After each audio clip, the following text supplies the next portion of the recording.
Good morning. Now let us discuss Milton's famous poem Lycidas. How is it a pastoral elegy? I told you previously what is an elegy and types of elegies, personal and impersonal. Now let us see how this poem Lycidas is a pastoral elegy.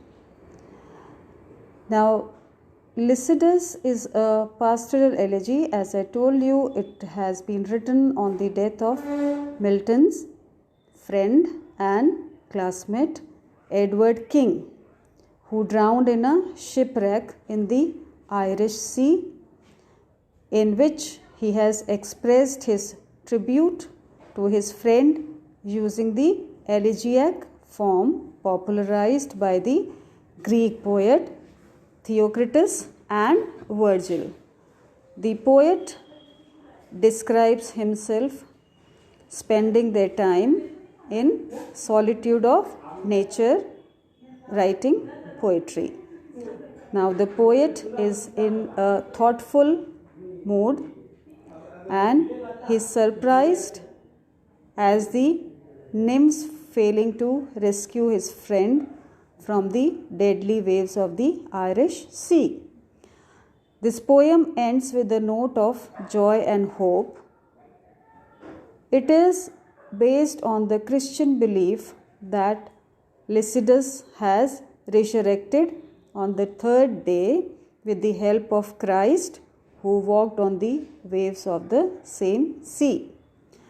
Lycidas rose up to the heaven just as the sun rises up in the eastern horizon, and he is welcomed in the heaven with nuptial songs sung by angels and saints. The poet therefore suggests the shepherds not to cry or shed tears on the death of the departed soul, because he has been resurrected like Christ and become the guardian angels of the shore to protect anyone else who falls in the sea. Now this elegy Lycidas, it is a strange mixture of Greek loveliness and Christian theology, in which the poet Milton refers to the gods or deities of woodland like Styres and fauns, sea deities like Neptune, Penelope and Triton. Then he also refers to rivers like Alpheus and Arethusa, and he has also personified these rivers.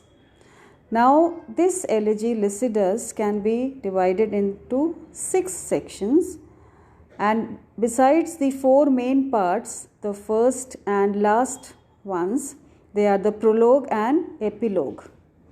In the prologue, which continues up to 24 lines, Milton explains the reason for writing the poem and told that bitter constraint and sad occasion are largely responsible for the poetic composition, that is, for the writing of this poem. In the second section, which lasts up to line number 84, Milton recalls the days at Cambridge, which he enjoys in the company of his deceased friend. And in the third section, Milton describes a procession of mourners lamenting the death of Lycidas. The fourth section describes the flowers of 1,000 colors which are kept on the hearts of Lycidas. Now, Milton's belief in mortality, it is given expression in the fifth section, where he says that though Lycidas is in heaven and therefore weep ye no more. So he asks everyone to stop crying, not to shed tears for Lycidas, and the epilogue refers to the Greek pastoral poets, and the conclusion points to a new determination to face life hopefully and to rise up to greater poetic achievements.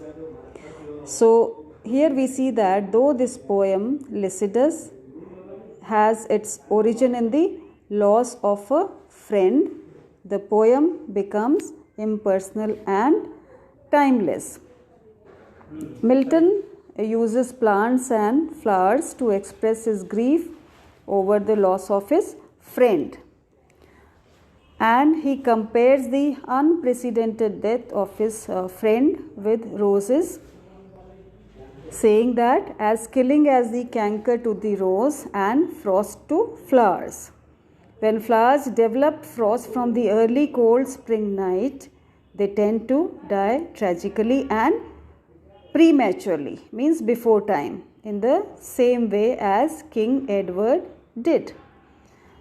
Here Milton combines powerful images from nature and Greek mythology along with biblical references in order to ease the pain which is associated with the premature death of his friend.